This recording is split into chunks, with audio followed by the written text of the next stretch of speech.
네, 오늘 말씀은 욥기 17장입니다. 욥기 17장. 죽어가는 자신의 죽어가는 자신의 처지를 한탄하는 욥입니다. 죽어가는 자신의 처지를 한탄하는 욥입니다. 17장은 이제 16장에 이어서 그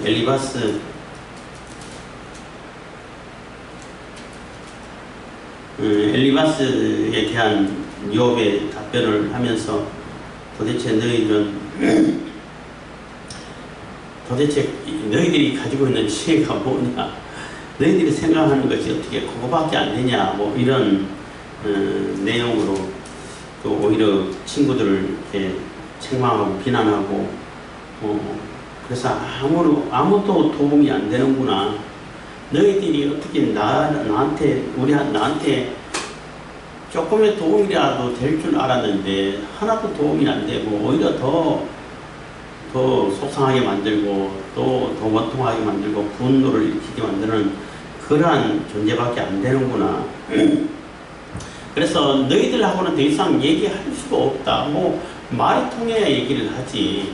그래서 하나님께 호소하고 하나님께 이 모든 문제들을 좀 해결해 주십시오.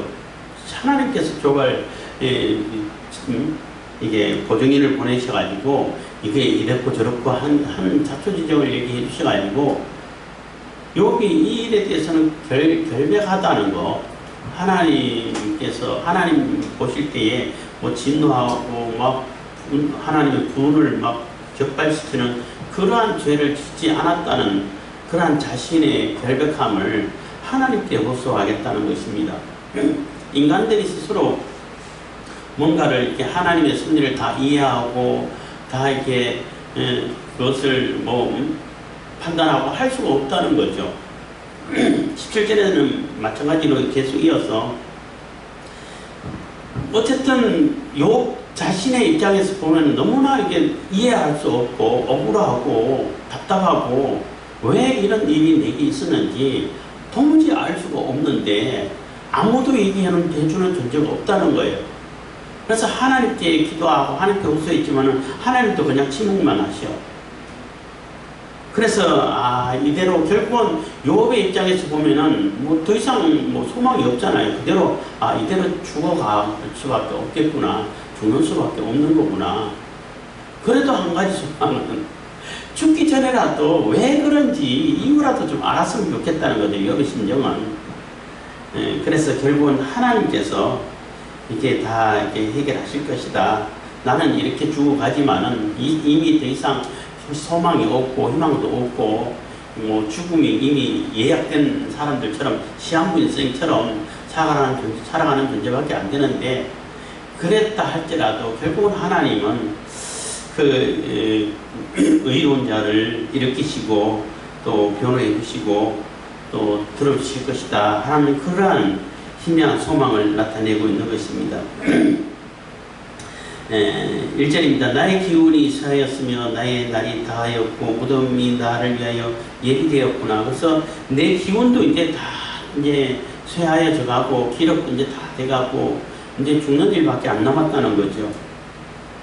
그동안 너무나 고통스러웠지만은 그 고통은 계속 이어지고 결국은 뭐 기운도 다 쇠하고 나의 날도 이제 살 날도 이제 다 됐고 그래서 무덤이 나를 위하여 예비되었고 그냥 이제 죽는 것 외에는 뭐 다음 절차가 없다는 거죠. 죽는 것 외에는 뭐 바라볼 수 있는 것이 아무것도 없다는 것입니다. 2절 나를 조롱하는 자들이 오히려 나와 함께 있으므로 내 눈이 그들의 격동함을 항상 보는구나. 그래서 나를 조롱하는 자들이 오히려 나와 함께 있으므로 해서 그냥 이렇게 고통당하다가 괴롭습니다, 힘들다 하고 그래서 이제 죽으면은 그것도 억울하고 힘든데 아니 내 옆에서 나를 위로하러 왔다는 사람들이 와가지고 오히려 더 조롱하고 더 뭐 협박하고 또 비난하고 이렇게 하니까 나를 조롱하는 자들이 오히려 나와 함께 있으니까 더 견디기 어렵다는 거죠.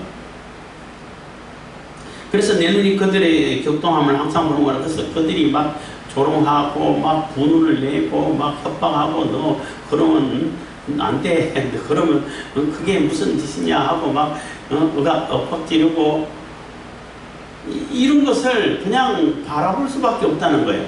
나는 지금 죽음이 예비되어 있고 시한부 인생처럼 죽을 날짜를 정해놓고 이제 죽음을 향해서 가고 있는데 가는 동안이라도 조금 고통이 덜어줬으면 좋겠는데 그것도 안 되고 그러면 친구들이 와서 위로라도 좀 해주고 옆에 있어주면 아유 그래도 미안해라도 삼을 거다 이런 기대라도 있을 텐데 오히려 그런 기대는 고사하고 옆에 있는 사람들이 또 조롱하고 막 협박하고 또 분노하고 막 분을 격발하는 그런 모습을 그냥 그 모습만 보고 있는 그런 상태라는 거예요.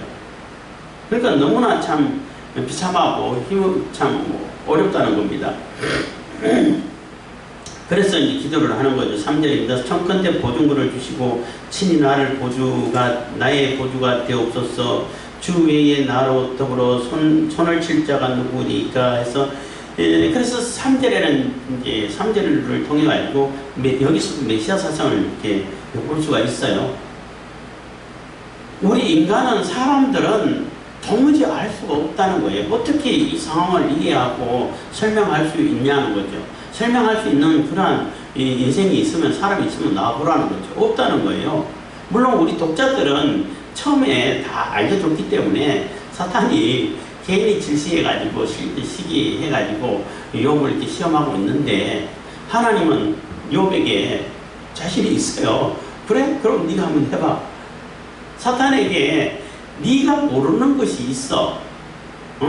사랑이라는 것은 어떤 조건으로 의해서 하는 그러한 사랑은 사랑이 아니야. 진실한 사랑은 그 조건 없이 그 존재 자체의 그 기쁨이 있고 또 존귀함이 있고 또 존중함이 있고 따르는 것이 있기 때문에 그래서 사랑하는 것이지 욥이 하나님 사랑하는 것도 마찬가지고 또 하나님 우리 사랑하실 때도 무슨 조건을 보고 사랑하시나요? 안 그러잖아요. 그래서 사탄이 네가 알지 못하는 것이 있어. 한번 네가 네 말대로 그렇다 그러는데 그럼 한번 해봐봐 하고 자신있게 아주 자신만만하게 시험을 허락했단 말이에요.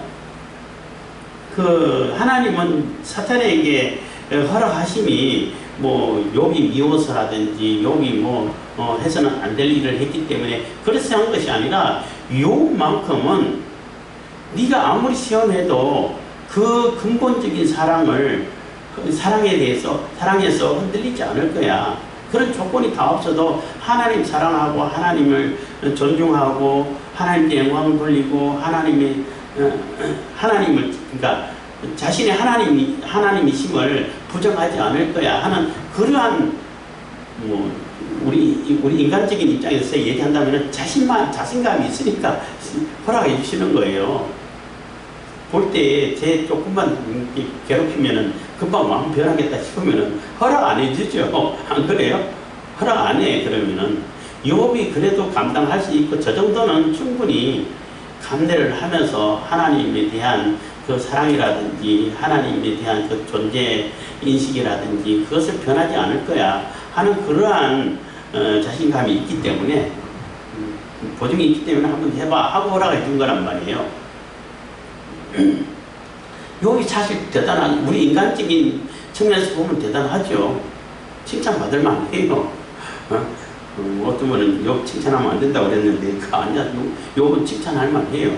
하나님도 칭찬하셨고 에스겔에게서도 욥이 있다 할지라도 욥을 의인으로 인정해서 이렇게 설명하는 경우도 있는데 어쨌든 그래서 무슨 얘기하다 이쪽으로 너무 멀리 간다는데 어쨌든 그 하나님은 이제 사탄에게 욥을 시험해보라고 허락해줘가지고 이런 일이 벌어졌다는 것은 우리가 독자들이라든지 제3자들은 알기 때문에 아유 욥이 좀 더 참지 조금 말을 이쁘게 하지 친구들한테 조금 좀 덜 이렇게 그렇게 하더라도 좀 참고 좀 말을 좀 곱게 하고 처음에 가졌던 그 마음을 가지지 요런 아쉬움은 있겠지만은 욥의 입장에서 생각해 보자는 거예요. 욥은 아무것도 모른다는 거죠.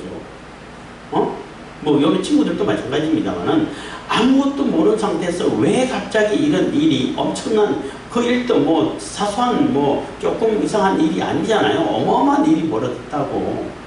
어마어마한 재앙이 닥치고 심지어는 자식들 10명까지 다 죽어버렸다고 한꺼번에.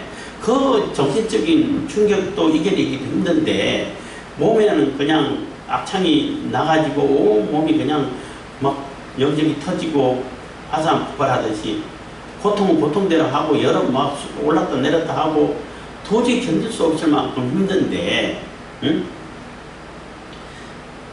자꾸 이제 얘기를 설명을 길게 하다가 하려고 했던 얘기를 자꾸 잊어버려서 참, 그런데 그렇게 힘든데 너무나 답답하다는 거예요. 점점점 죽으면 가까이 오는 것 같고, 그렇잖아요. 점점 죽으면 가까우고 죽음을 향해서 가고 있는데 그 이유는 전혀 몰라. 도무지 이해할 수 없다는 거예요. 그래서 친구들이 얘기하는 걸 들어봐도 그거는 참 누구나 다 아는 그러한 논리로, 너무나 단조로운 논리로 그냥 기계적으로 그냥 인과응보를 이렇게 적용해가지고 결론을 내는, 그거는 도무지 위로가 안 돼. 이해할 수가 없어요. 그거는 전혀 참고사항도 안 돼. 이런 상황에서 그러면 누가 이 상황을 설명하고 이해할 수 있겠냐는 거예요. 이 어려운 상황을 누가 이 어려운 상황에서 나를 건져주고 나의 보증인이 돼서 나의 구주가 돼가지고 나를 건져줄 수 있는 존재가 누가 있냐는 거예요. 없다는 거예요.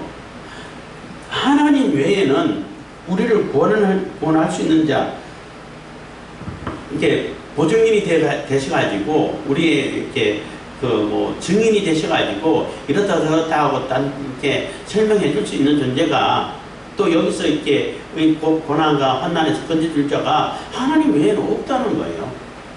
우리 인생들에게 있어가지고 아무리 찾아봐도 없다는 거죠. 아무리 자기들이 지혜자라고 한데 지혜자라고 이렇게 내놓는 얘기가, 논리 자체가 욥이 갖고 있는 논리보다도 훨씬 더 못한 논리야.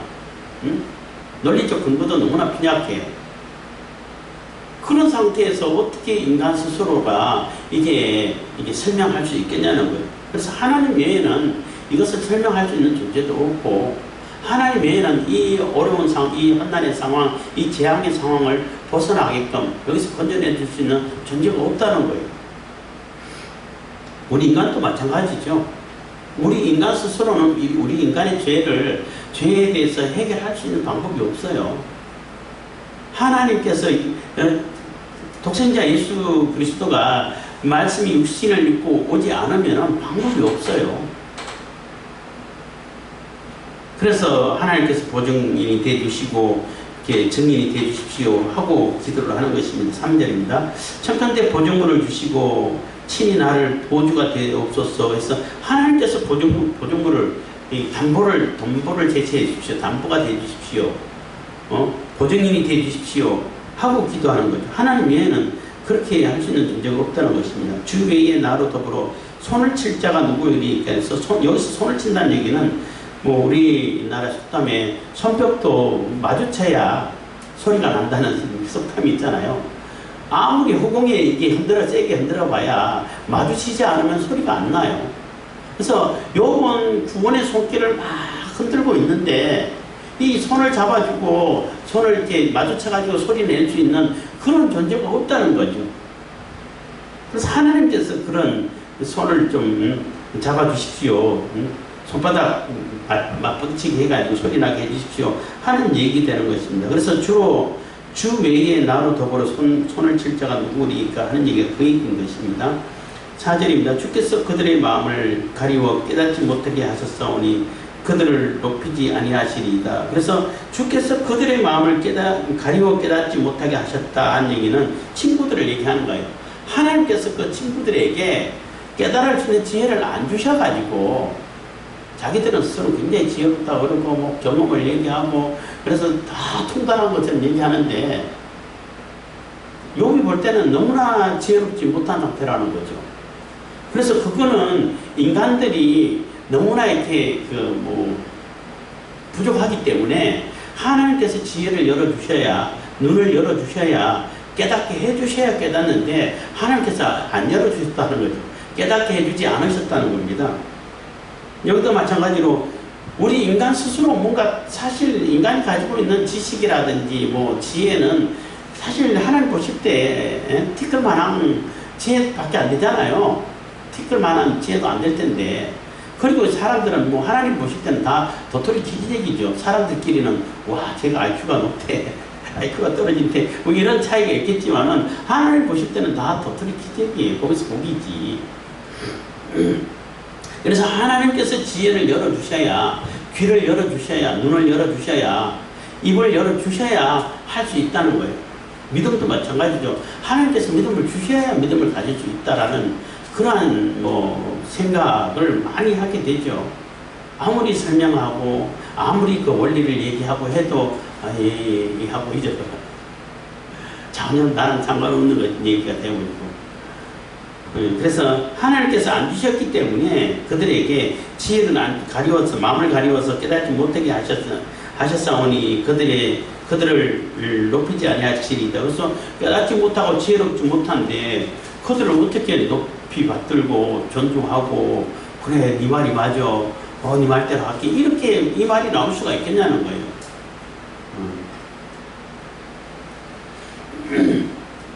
5절입니다. 친구를 지적하여 해를 받게 한 자의 자식들은 눈이 멀지니라. 그래서 이것도 좀 심한 말이긴 한데, 이런 뭐 속담도 있었다라고 뭐 하는 얘기를 하는데, 정확하게는 그래서 친구를 지적하여 해를 받게 한 자는, 그러니까 친구에게 해를 받게 하고 또 못된 말을 하고 또 지혜도 아닌 자들 얘기하고 이렇게 가르치면은 그 자식이 눈이 먼다는 거죠. 물론 육신적인 눈이 먼다기보다는 지혜가 막혀버린다고 볼 수밖에 없죠. 아니 정상적으로 가르치지 못하고 정상적으로 지혜를 이렇게 설명하지 못하고 지혜롭게 행동 못하는데 그 자식이 뭘 보고 배우겠냐는 거죠. 그래서 지혜가 막히고 지식이 끊어지고, 지혜가 막히면은 당연히 지식에 눈이 멀어지게 되고 영적인 눈도 당연히 멀어지게 되죠. 하여튼 주석책 읽다 보니까 친구를 지적하여 해를 받게 한 자의 자식들은 눈이 멀 것이다 라는 그런 속담이 있었다라고 추측을 하는데, 그런 속담이 있었다 할지라도, 그래서 욥이 오죽하면은 너희들 그렇게 해가지고 너희 자식들 눈 다 멀 거야, 이렇게 저주의 말을 하냐는 거죠. 그러니까 그 육신적인 눈이 먼다기보다는 지혜의 눈이 머는 거죠. 지혜의 눈이 멀고 영적인 눈이 멀어버린 거죠. 아무것도 가르치지 못하고 보여주지 못하는데, 그래서 제발 좀 그 정도에서 좀 거쳐라 하는데, 이 친구들은 다 안 거치죠. 아니 그 고장난 녹음기처럼 계속 했던 말 계속 반복하고 있는데 아무리 설명을 해도 거기서 벗어나려고 하지를 않아. 그러면서 자기의 논리를 강제적으로 받아들이라고 뻑을 지르고 하는데, 그런다고 받아들이지냐는 거죠. 욥이 이해할 수 있고 납득할 수 있는 논리를 제시를 해야지. 그렇잖아요. 그리고 또 사람들끼리 이제 논쟁을 좀 하다 보면은 논리적으로 이겼다 해가지고 설득 안 돼요. 안 된다고 더 바로 분을 내고 다음에 보자 하고 또 이렇게 가지, 논리적으로 내가 논리 싸움에 이겼어, 그렇다고 설득 안 돼요. 안 되더라고.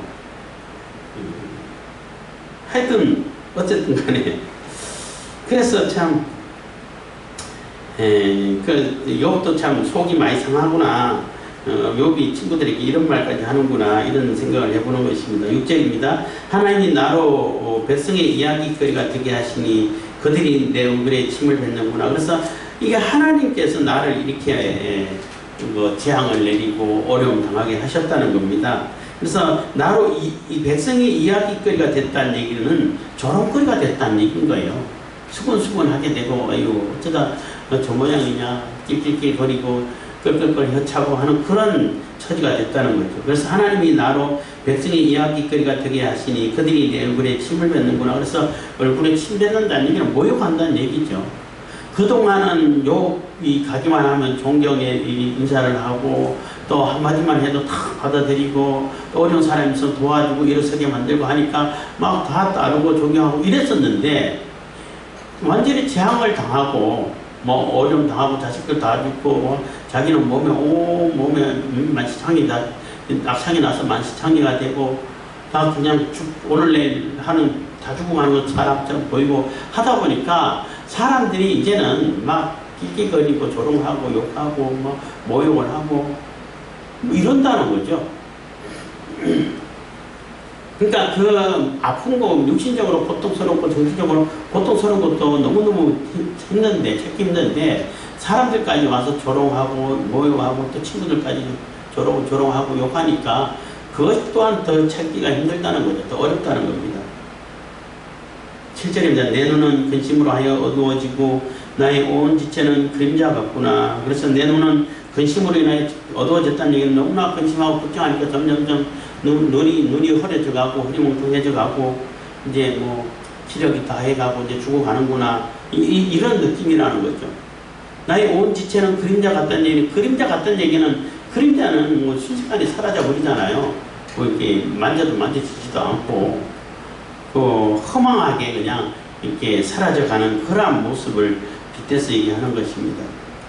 정직자는 그래서 뭐 그림자는 빛이 사라지면 그림자도 사라져 버리잖아요. 8절입니다. 정직자는 이를 인하여 놀라고 무죄의 자는 사국한 자를 인하여 분을 내나니 해서 이 정직한 자는 욕 자기를 얘기한다고 볼 수 있죠.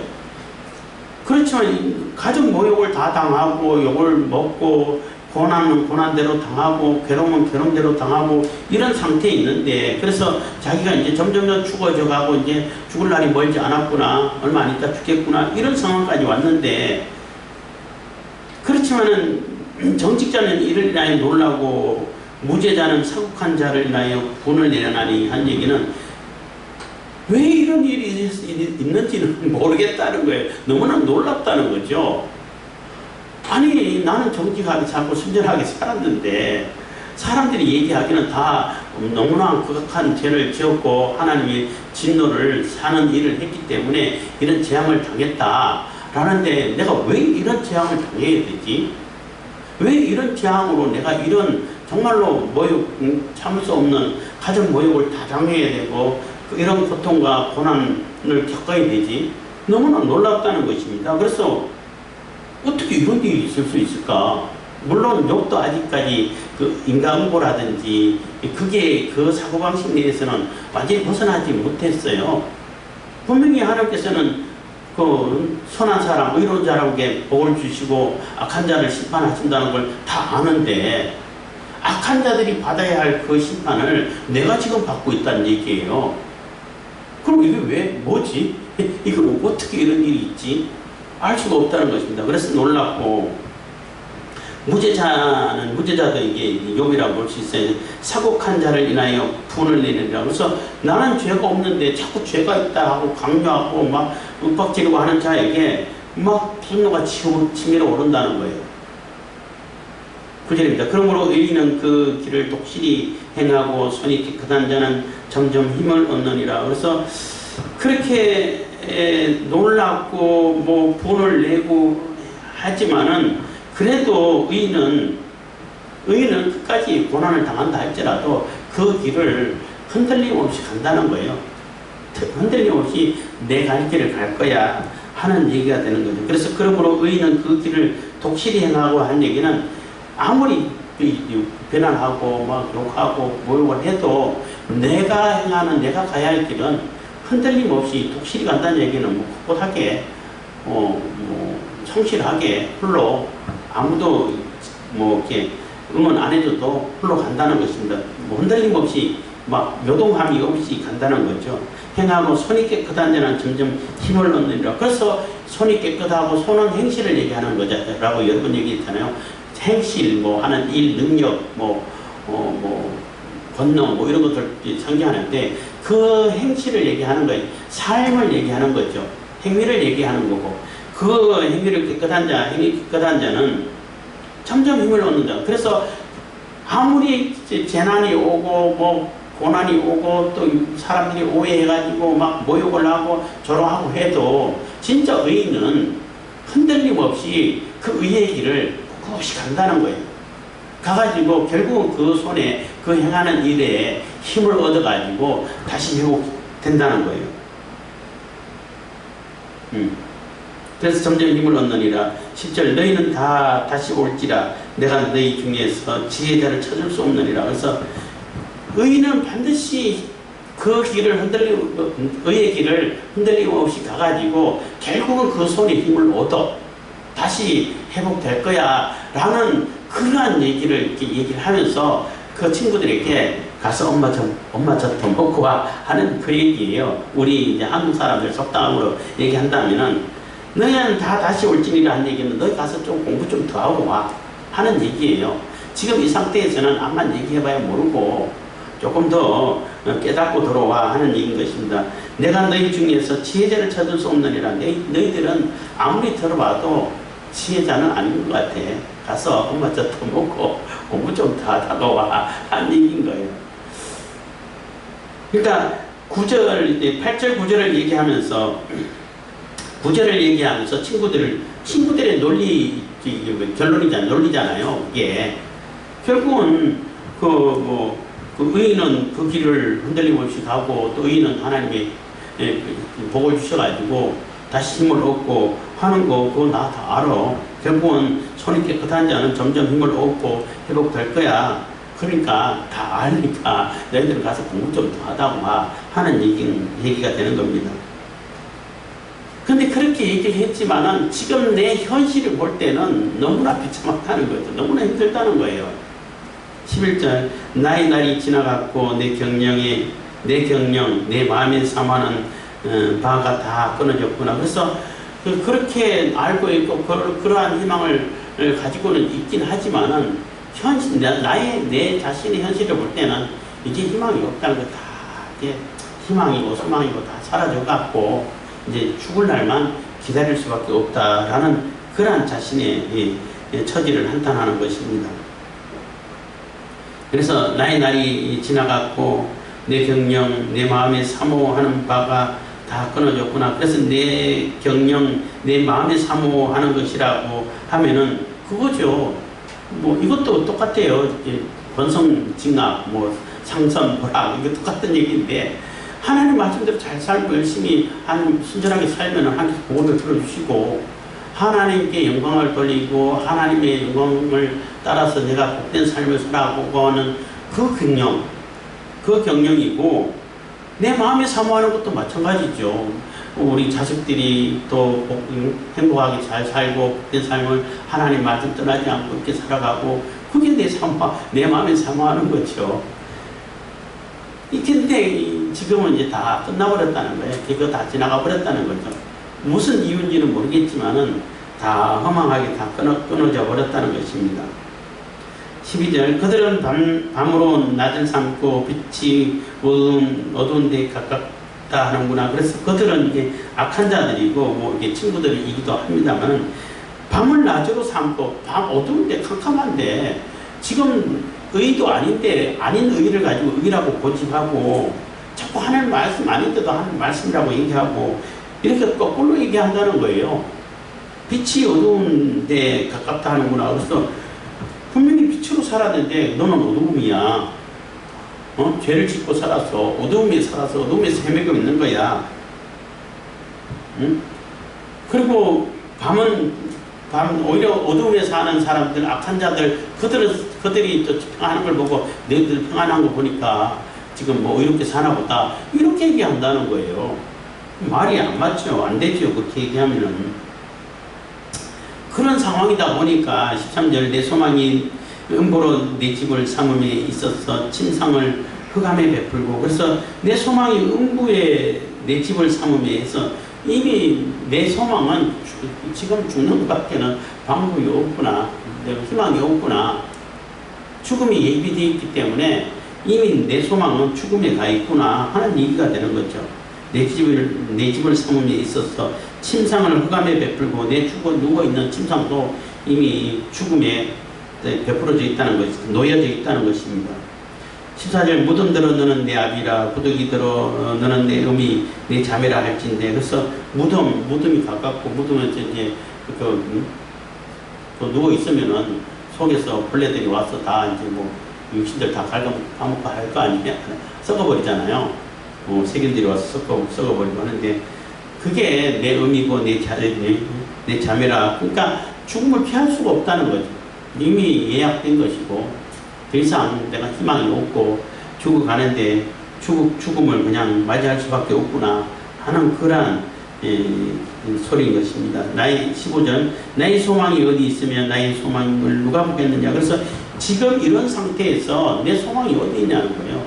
아무런 소망도 없고 이제 그냥 다 내려놓고 이제 죽는 일만 기다릴 뿐이라는 거예요. 그렇기 때문에 소망 자체가 없다는 거죠. 죽는 거 외에는 소망이 없는데, 거기에 가 있는데, 그래서 나의 소망을 누가 보겠느냐 하는 얘기도, 누가 이 상황에서 내가 다시 회복돼가지고 건강을 찾아가지고 아니다 하는 것을 보란듯이 할 수 있는 그러한 상태라는 것을 누가 얘기해 줄 수 있겠냐는 거예요. 사람들 볼 때마다 다 여기 끝났구나, 끝났다라고 생각하니까 막 함부로 말을 하고 조롱하고 모욕하고 하는 거죠. 그래서 아무도 볼 수 있는 사람들이 없다는 거예요. 물론 하나님은 보시지만. 그래서 흙속에 16절, 흙속에 쉴 때에 소망이 음부 문으로 내려갈 뿐이니라. 그래서 흙속에서 내가 죽어가지고 쉴 때 그냥 그때는 이제 육신이 쉬니까 쉬는 것이 되니까 그냥 소망이 음부 문으로 내려갈 뿐인가 한 얘기. 이미 죽는 것 외에는 소망이 없구나. 이미 나는 점점 죽어가고 있고, 왜 그런지는 이유는 모르고, 친구들은 자꾸 나를 조롱하고 모욕을 하고, 이런 상태에서 누가 내 소망을, 내게 소망이 있다고 얘기할 수 있고, 내가 어디에 가서 희망을 걸 수가 있겠냐는 거예요. 아무도 없고. 그래서 내가 기도하는 것은 하나님께, 하나님이 보증이 되주십시오. 하나님께서 이거 나의 구세주가 되주십시오. 하나님 외에는 이 상황을 헤쳐나가고 이해할 수 있는 존재가 없습니다. 하나님만이 이거 해결해 주시오 하고 기도하는데 하나님은 침묵하셔. 아무 답이 없었죠. 그러니까 욥의 입장에서는 그냥 여기서 끝나나 보다. 여기서 그냥 죽는 거 외에는 방법이 없나 보다. 이렇게 한탄하는 소리를 하고 있는 것입니다. 기도하겠습니다. 사랑해 주신 감사합니다. 이 시간에 노래하고 보내주신 감사드립니다.